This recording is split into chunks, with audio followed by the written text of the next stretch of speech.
February 13, 2018, College Place City Council meeting to order. You can stand, say the Pledge of Allegiance. I pledge allegiance to the flag of the United States of America and to the republic for which it stands, one nation, under God, indivisible, with liberty and justice for all. If we could remain standing for just a moment, we have a moment of silent reflection before we start our meeting.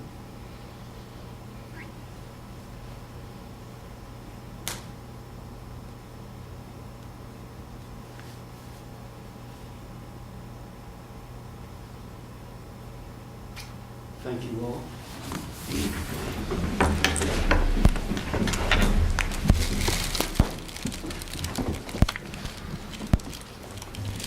Now it's our period for public comment. Council meetings are primarily structured to permit council members to arrive at decisions necessary to govern the city. Public comment is the time set aside for citizens to address the council regarding items on the agenda or other items. If you wish to speak at any agenda item, this is the time to come forward when the mayor asks for public comment. We will do so at this time. Anybody wishing to address the College Place City Council, please step forward, state your name and address.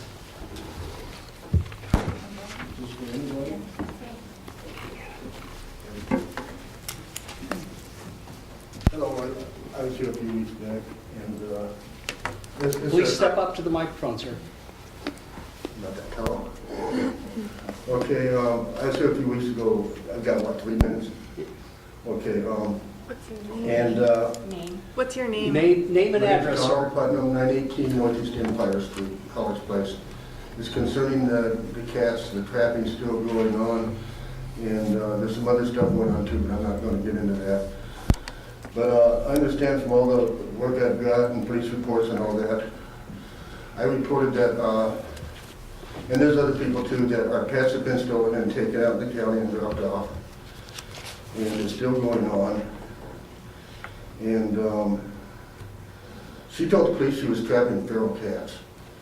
Okay, these were pets. And so I don't see why she hasn't been charged yet. But because it is theft, when you take something of somebody's with no intention of them never getting it back, that's theft. And abuse is abuse. They were dropped off in temperatures 32 and below for 4 and 5 weeks after they were dropped off.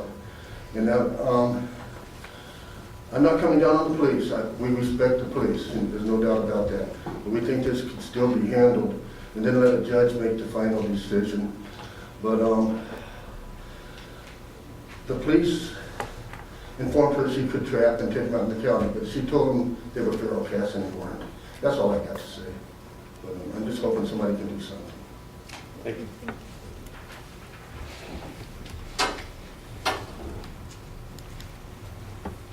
I'm Mary Nordheim, and I live on Empire Street. And I just found out a couple of days ago, the lady next to the, let me start again, sorry. Pull the mic down, sweetie. Pull the mic down. Mike, can you adjust the mic? Thank you. The lady that has trapped the cats has a neighbor that has 2 dogs. And I just found out that the bigger dog was poisoned. And the dog ended up at WSU because it was so bad. And they have proved that it was poison, and they just got the dog back yesterday. And the dog had internal bleeding, it had bad liver, and they don't know what's going to happen. But something has got to be changed. I don't know what, but that's what we're here to try and work something out. I can't say that it was the neighbor that captured the cats. I don't know. But being right next door And being poison, it makes you wonder.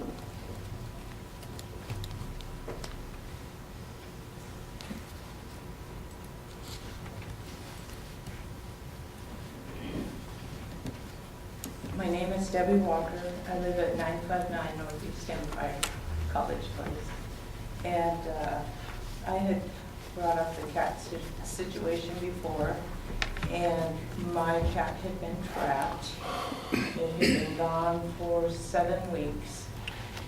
Oh, I'm gonna cry.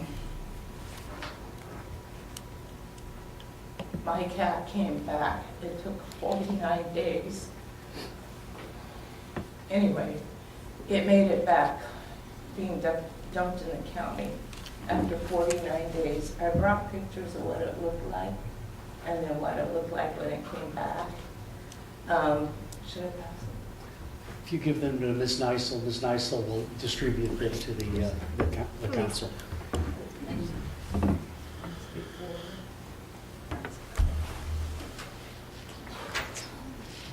Anyway, when it came back, it's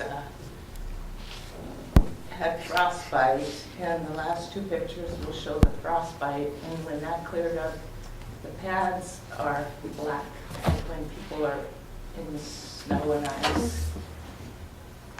And then they have to have their feet or hands amputated. It had burrows all over its stomach. It couldn't lift its head because it had mats.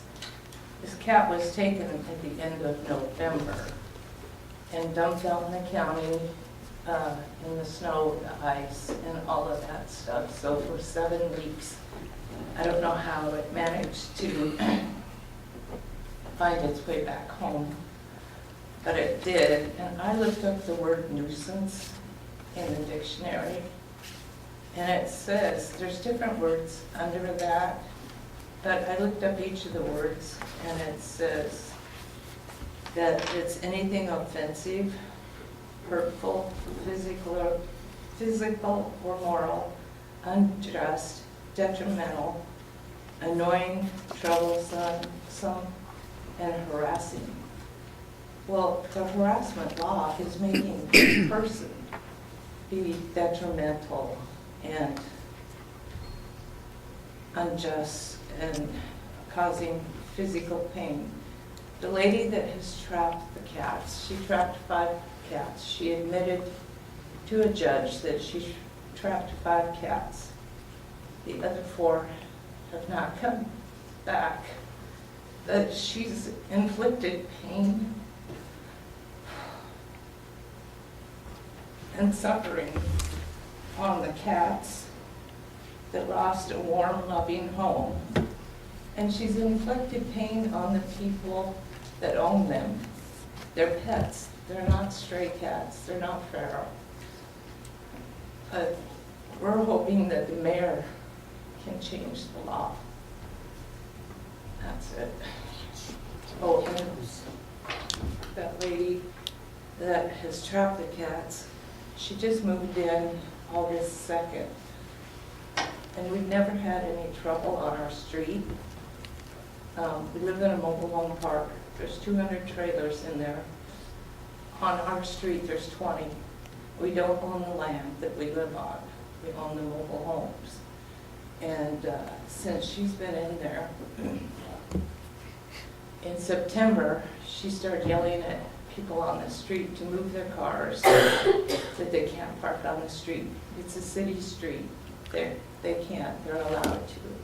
Actually, no, ma'am, those are not city streets. Oh, that's what they told us for plowing the snow. Those are owned by the park. Which one? The part of office Sunset library. building. Oh, yeah, because ours are city. So they're not city. Those are not city streets. Okay. The office told me, okay. And anyway, so she started complaining right away. And then she started trapping the cats. And then last week that dog was, well, I don't know who did it, but a dog was poisoned. So it's just strange that everything is happening next door to her, across the street, 2 houses down.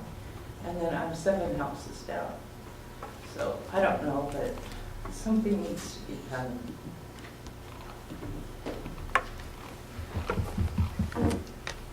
Chief, can you make some inquiries on the dog poisoning? Absolutely, that's Thank you. news to me, I don't know about that incident, so I will do that. Thank you. Anyone else wishing to address the council, please step forward, state your name and address. Seeing none, before you is a consent agenda, quite a lengthy consent agenda, approving the agenda for this evening, approving council minutes from January 23rd, approving council minutes from the special meeting of January 30th, approving workshop minutes from January 30th, confirming the appointment of Dr. Current to the Lodging Tax Advisory Committee, confirming the 2018 committee assignments, confirming the emergency medical services levy distribution for 2018, the citywide upgrade of Microsoft Office software, the check register and financial for December 2017, and approving the consent agenda. Mr. Bobbitt. Mayor, I'd like to move item 2.08, citywide upgrade of Microsoft Office software to the regular agenda. We'd like to move the office upgrade to the regular agenda. Any other changes to the consent agenda? Seeing none, is there a motion to pass other than item 2.08 AB 18032? So moved. It's been moved by Ms. Nyhagen. Is there a second? Second. All in favor, please signify by saying aye. Aye. Opposed, same sign. Motion passes unanimously. We'll move 2.08 to 5.04.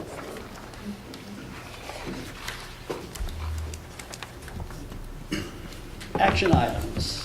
5.01, Standard Code of Parliamentary Procedure Adoption Resolution. Ms. Neisel. Hi. So at our workshop, the subject came up that we were using one version and there was a specific version that had been adopted in the council rules. So basically what this does is just updates that, so it's changing the language. Instead of specifically third edition by Alice Sturgis, it is the Standard Code of Parliamentary Procedure, and if there is a conflict between editions, the latest edition governs. Yes. Questions for Ms. Neisel? Mr. Dickerson. I'll just make a comment here. This is the first book we used when we changed from Roberts. This is the third edition. And it went out of print, so they gave us the fourth edition. We used it for several years. That's what the staff is currently using. Yeah, and that's it. And they put stickers inside to show who had the books, as if it was checked out of the library, and then you check it back in when you got off the council. And so we used this for several years, and then this book came out because Alice Sturgis is no longer, and her books are carried on by the American Institute of Parliamentarians.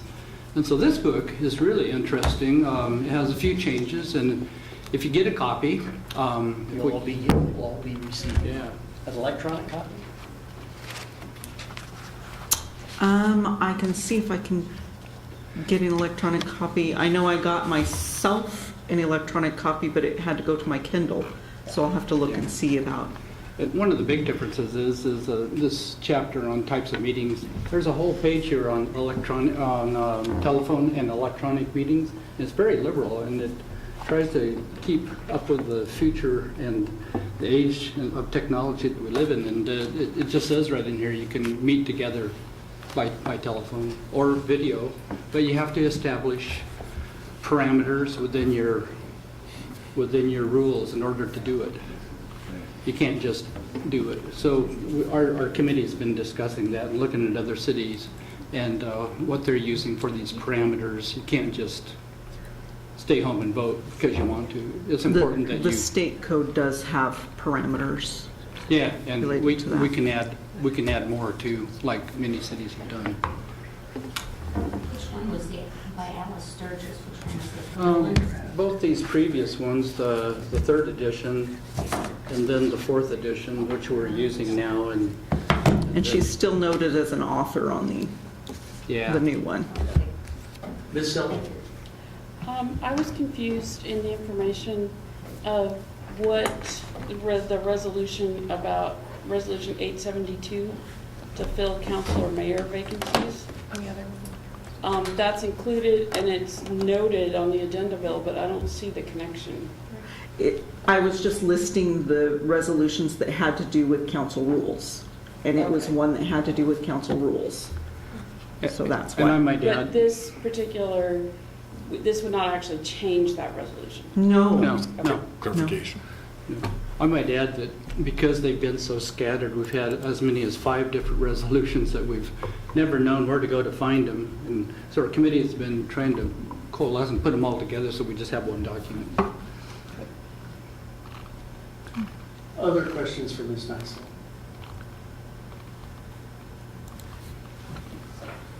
Is there a motion?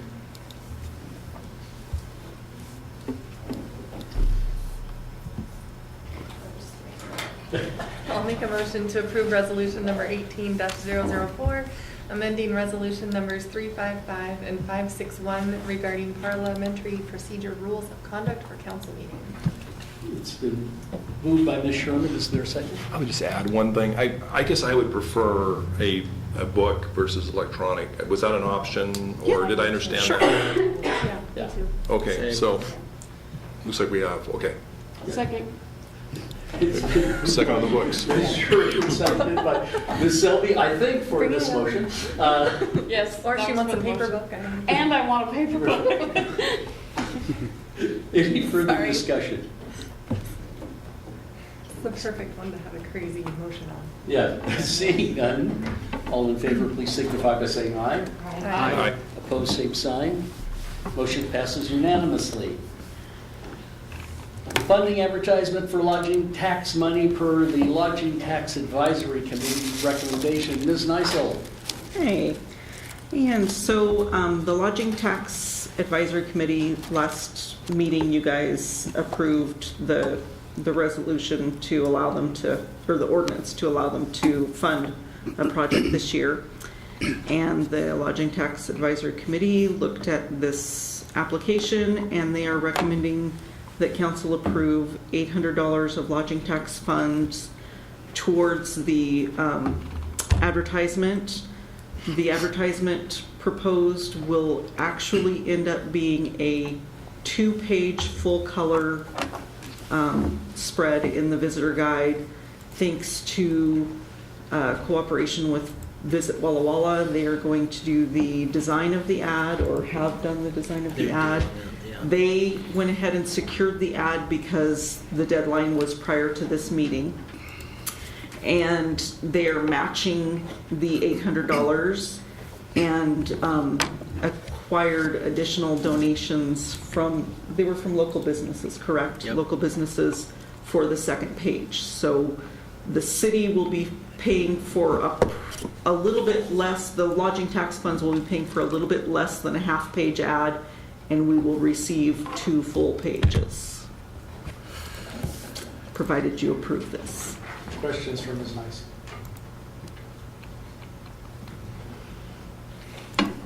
Mr. Peterson. I would move to approve the expenditure of $800 from the lodging tax fund towards an advertisement for the City of College Place and the annual Walla Walla Valley Visitor Guide as per the recommendation of the Lodging Tax Advisory Committee. Moved by Mr. Peterson. Is there a second? A second. And seconded by Mr. Cleveland. Any further discussion? All in favor, please signify by saying aye. Aye. Opposed, same sign.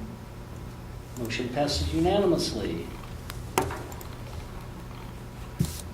Agenda 5.03, approval to receive Wild Horse Foundation grant purchase of new police department server. Chief Damaris.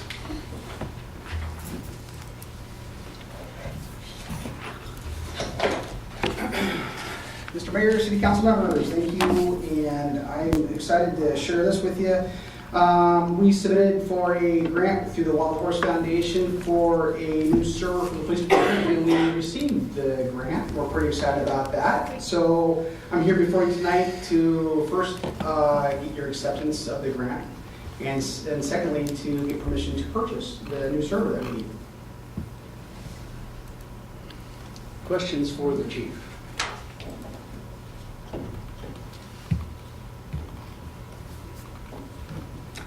And just so you know, the new server will ensure that the criminal justice information services requirements are met. The server that we have right now does not meet those requirements. Mr. Bobbitt?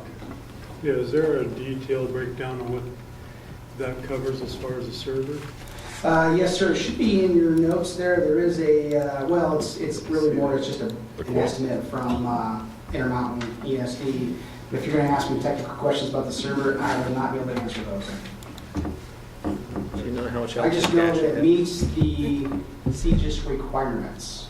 And one of the issues is that the police department has to have a separate server from the city. So, and that will allow us to do that. And once we have our own server, well, that will continue to expand our technology advancements. It'll allow the officers to have access from their mobile data terminals to the server. Right now, we can't do that because we don't meet those requirements.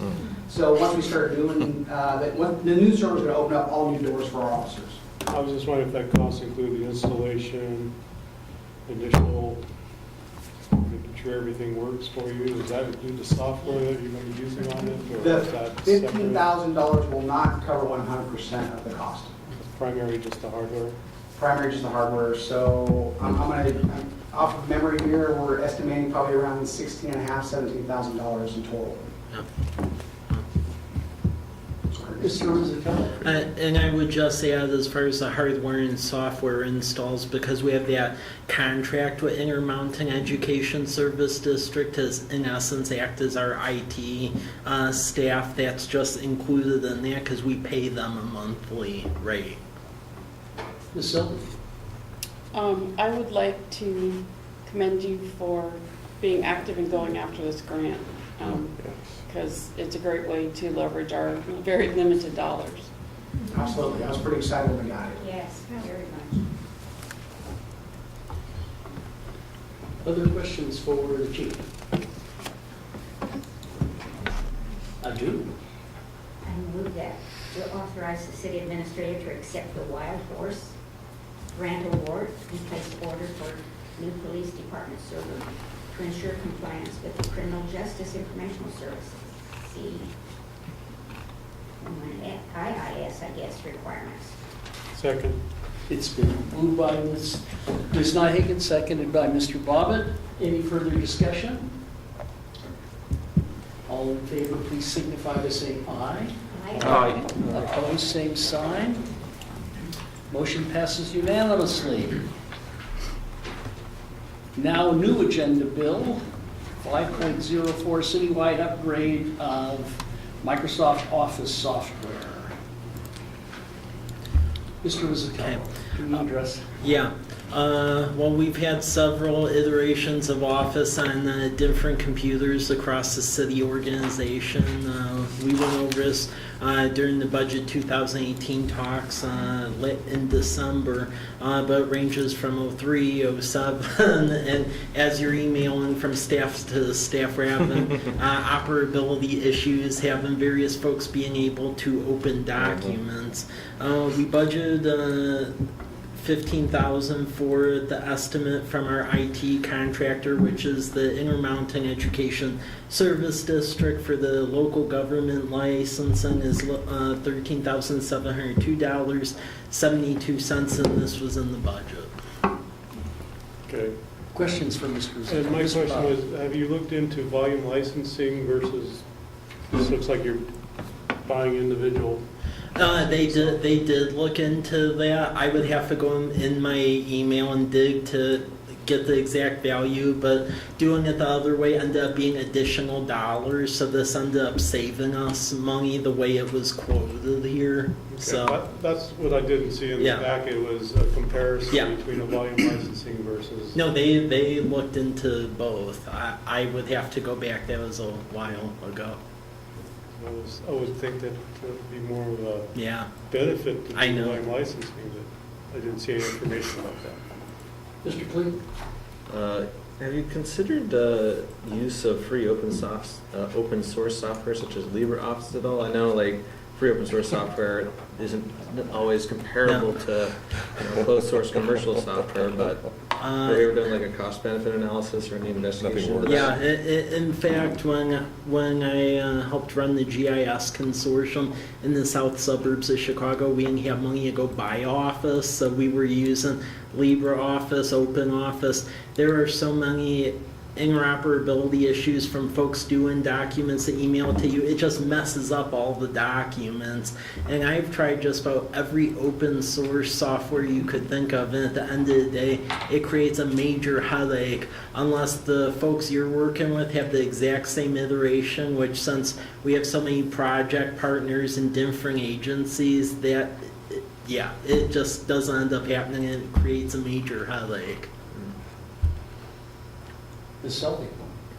I have had to put up with students submitting what they thought were absolutely compatible documents from those open source, and repeatedly have all kinds of trouble opening them and whatnot. I really wouldn't recommend it. Mr. Bottom? I would like to make a motion to authorize purchase of upgrade to Microsoft Office Professional Plus 2016 license for 33 city computers. I have a question. That was included already in the budget, wasn't it? Yeah. Thank you. Second. It's been moved by Mr. Bobbitt, seconded by Mr. Dickerson. Any further discussion? Seeing none, all in favor, please signify by saying aye.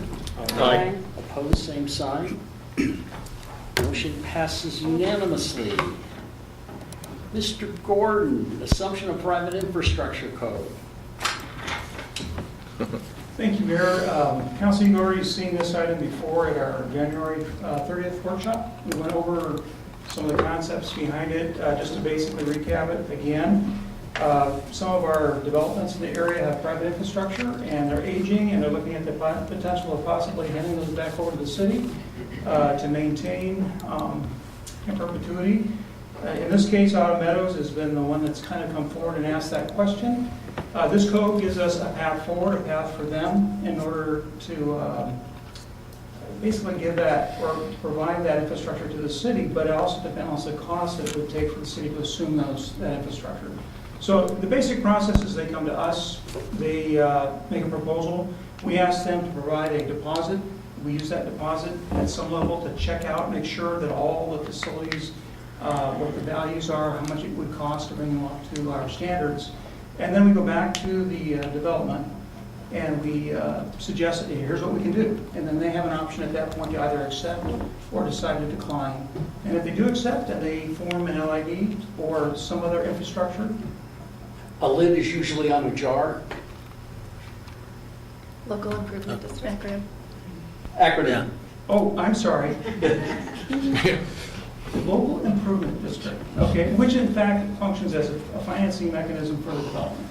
Okay, so in other words, they get a special tax to help defer their costs. So that's the idea. This is just really a second reading for you folks to take a look at it. We did not receive any other comments. Thank you for the reminder, Mayor. Aside from that one, regarding this code, but if you do have comments, let us know and we can incorporate those. Our intent is to bring this to you next time for your consideration and possible adoption. Questions for Mr. Gordon? What was the comment you received? Just the acronym? The acronym. Okay. Just the acronym. The jar. Making sure. Yeah, the jar. The mayor's smart. Oh, got it. Noted. Now, do you know the difference between an acronym and initialism? That I got. Okay. An initialism, you pronounce each of the letters like FBI, and an acronym, you pronounce it like FBA or FB. Or lid. Or lid, yes. Which is why. Most people just call them acronyms when often they are initialisms. Thank you, Mr. Gordon. Someone else? Someone else next? Mr. Rizzatello, College Place Visitor Kiosk. Okay, I just wanted to give council input on whether or not this is a good idea to pursue a grant for this. So a plan that you see before you was in that valley-wide wayfinding plan from a couple of years ago. And it's a pedestrian kiosk where you have a map of like the pedestrian corridor and the local landmarks. I had a meeting with the Sherwood Trust, and they have an impact grant that's the call for projects on that's actually due in a couple of weeks. And in talking with them, the amount of work that we've put into our wayfinding program, coupled with us installing it, that would basically serve as our local match, and we could try to submit for the grant funds for this. What I'm basically asking here is if the city council thinks it's a good idea to put in a grant for this. It would be ballpark around $8,000 request in the impact grant for the Sherwood Trust. As far as ideas where this could go, I've had talks with Umpqua Bank down at 4th and College Avenue, and they are open to it, as is the property owner, because they actually lease it. They don't own their bank down there, to actually having this down at the intersection on their side of it. Questions for Mr. Rosenthal? Mr. Cleveland? I'm guessing most of the information on this kiosk would be fairly permanent, but I'm concerned, like, do we foresee potential changes and differences in just information that we need to present on this? Is it updatable?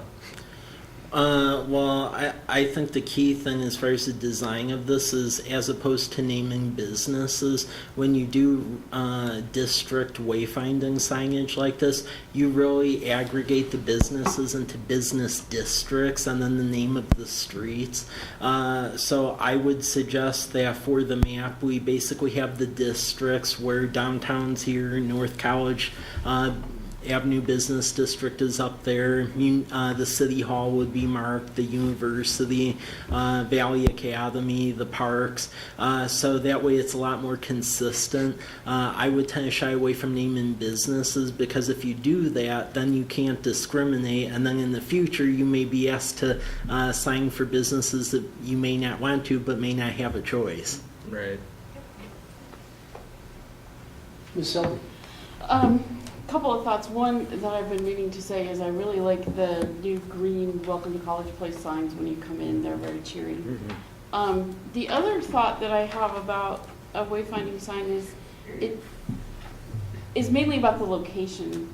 And the spots that it occurs to me that might be good is somewhere around Lions Park.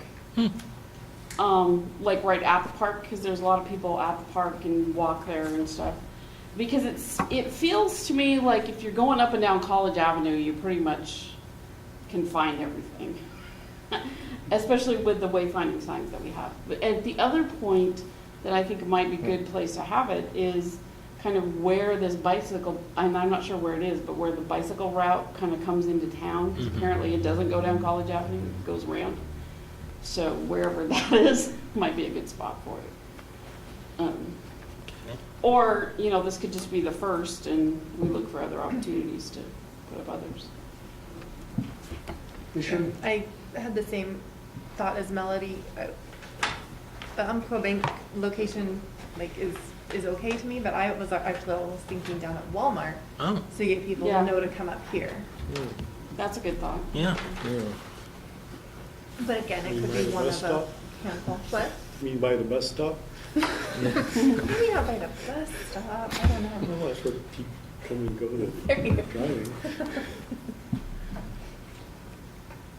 Mr. Bob? How updatable would this sign be? As far as the center panel with the map, you can design these in a way where you could just pop out that center panel and change it. However, I would argue that should not be done more than once a year. So, yeah. A generation. Yeah. Yeah. I see it labeled as vinyl graphic, pointing to the map area on this thing, but what about the information below? Is that a applied graphic also, or is Yeah. Printed as part of the sign, we have to replace the whole sign to update it. No, you can interchange those pieces. The only part that's really permanent is the poles, the title on top. In this case, it says Waitsburg, but with us, it would be College Place naturally, and then the basically that general coloring. But those little square panels, you can interchange those. Sounds good. Okay. I like it. Okay. Well, Any other questions for Mr. Rizzatello? I especially like that getting someone else to pay for it, but Yeah. Yeah. Using other people's money is always great. yeah. Well, moving on, South College Place Planning Community Economic Revitalization Board, Brent, Mr. Rizzatello. okay, thank you, Mayor. This is another idea, just bouncing this off the City Council because it does take some work. We've been successful in getting a Community Economic Revitalization Board grant for the large intersections. For a little over a year, the grant program was frozen out because of the capital budget impasse. However, the capital budget finally did pass, so there is money in this grant program again. However, they believe there's going to be quite a long list, and there's some talk in the future about phasing out the planning grant. So the concept here is to get in queue into this grant program while it still exists. And the area we're talking about is really along State Route 125 and Peppers Bridge Road corridor from Meadowbrook down to Old Milton, because should the urban growth boundary allocation happen, readjusting that, that's really an area we see for long-term retail and maybe some light industrial growth. And the port has even been looking in that area as far as establishing a presence in College Place. These grants, they're very helpful to doing preliminary engineering needs as far as your water, your wastewater, your road network, and they require a 25% match. So putting in for this grant, we can always pull out of it in the future should we not want to pursue this. But I was at least thinking while this program still exists to get in queue for the money. But before putting in the work, I just wanted to make sure that that was something the council would be okay with. Should we get this grant, by the time you get through all the contracts and everything else, it would be 2019 anyhow. So that's how it ends up working with CURB. So. Sure. So 25% match of the $50,000? The 25% match ends up being about the 16,000. 50,000 is the grant that we would get from CURB. Got it. Yeah. So the total project is like 6. Yeah. Okay, so that number's not here. That's what I was Other questions for Mr.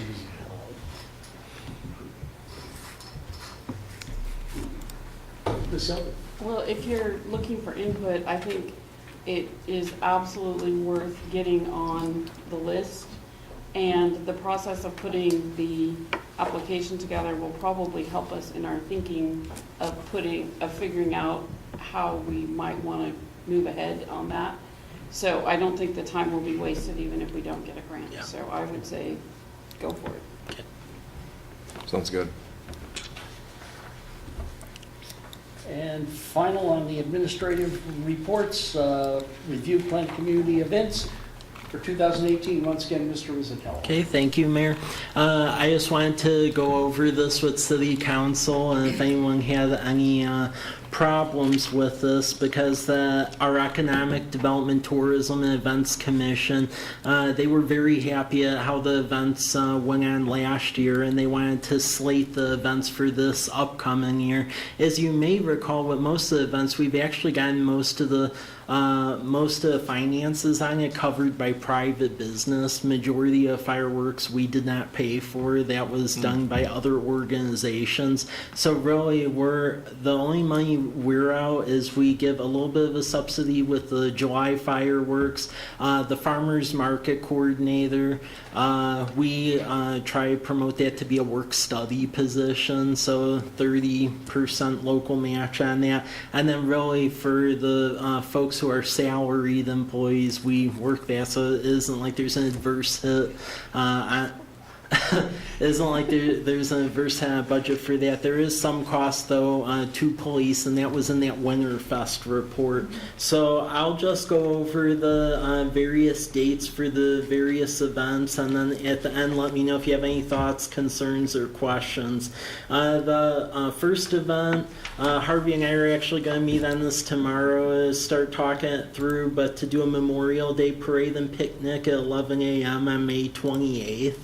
The idea there is originally we were going to try to do something for Veterans Day, but there isn't enough veterans who want to be split between the two events, so it does not work. However, folks were excited for us to do a Memorial Day event, so that seems to have some legs to it. Next event is the farmers market. We had a very good attendance and participation on that, especially for the first year. However, the one complaint was that it needed to start earlier and end earlier because we had going until October last year and it just got too dark and folks didn't really feel like camping out there when it got dark out. So the concept is now to have it go from May 31st to September 27th on Thursday, so same day as it was last year, from 4 to 7 p.m. in the parking lot. Other events is Independence Day. We had a lot of folks show up to look at the fireworks last year. The university's on board again with this. It would be from 6 to 10 p.m. The big difference this time is we'd have it before the 4th of July because we did get some folks gripe that we had it after the fact, so this would be before that. Next event idea after that is Halloween. We had trick or treat on the municipal campus and worked with the Corridor Business District along College Avenue to try to encourage trick or treating. We had a lot of folks show up for that here. That was very successful. So the idea is to continue that on Halloween from 3 to 6 p.m.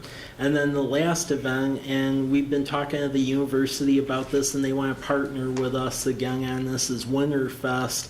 Have it on Thursday again, so December 6th, and then do the parade fireworks and basically all we did this year. So Economic Development Commission, they reviewed this and they voted to recommend to this body that this is basically the plan for at least community events this year that they're working on. Questions for Mr. Isafel? Ms. Selby? I think this is a great layout of events and slate, and I'm really excited about it. One thing that always strikes me is if it would be really great to do some sort of back-to-school thing, especially for the college students' parents who come and go, oh my goodness, we have to buy our darlings everything for the dorm, and they head off to Walla Walla to go shopping. They need to know that they can eat and shop and everything right here in Walla Walla, or right here in College Place. Not in Walla Walla. That wasn't the intent. No, that was not the intent. So I'm not quite sure what that would look like, but some kind of, I don't know if it's a brochure that we can work with the universities to hand out that the businesses can get their ads in there, with little money off or whatever. And because it also helps the students figure out, oh, I should set up a bank account here in College Place, and I should, there's places to eat and so forth. So, and I also, it wouldn't be as nearly as mercenary, but a back to school some sort of back to school event for our own school districts, for grade school and middle school and high school, I think would be kind of cool. Yeah. But I don't know what that would And be. have the students and schools participate, that would be, Yeah. we have a lot of schools. Yeah. But especially I want those college parent dollars. Mr. Peterson? Mike, what's interesting, and this is probably pretty minor, but I think it's communication too with Walmart. I know, I think on 1 or 2 occasions I have actually talked to them. When college starts up, it's interesting. It seems like they're always surprised down there as all the mini fridges are gone, and there are certain items that they're just stripped bare. And it is something that almost a heads up for some of those businesses, even like a Walmart. And that's going to be their own internal decision what they're going to do with that. But almost every year I'm surprised how certain areas of that store are just stripped clean, and they're surprised, and everyone's surprised. And fans. Yeah, right. There's about 5 or 6 items there that are just always gone. And anyway, I don't know, some sort of a communication. This school's starting, parents will be here, and whether they want to adjust, it's up to them. But anyway. Yeah, that's a good thought. Other comments for Mr. Vitello? Awesome work, keep it up. Thanks. Well, and just to add to that, I get so many compliments on, wow, College Place is really doing cool stuff these days. Yeah. So I say, Thanks. thank you. No, I say it's all up to Mike. Thanks. No, it's all staff, so. Yeah, there'll be 2 more Welcome to College Place signs on 125. Yeah. Tell us about their signs. So- Yeah, actually, they'll end up being 3 more. So one is going to be in front of Community Bank, and we finally got the Department of Transportation to cooperate, so it'll be on their property. The second one will actually be right up on the corner of SR 125 and College Avenue. They finally agreed to put it on their right-of-way over there. And then the third one will be near the sign that someone took that was over by Martin Airfield on Whitman Drive, because that's very important for us to have a sign there, because Whitman Drive is the main east-west bike route. So, Any other business before the council? Seeing none, is there a motion to adjourn? So moved.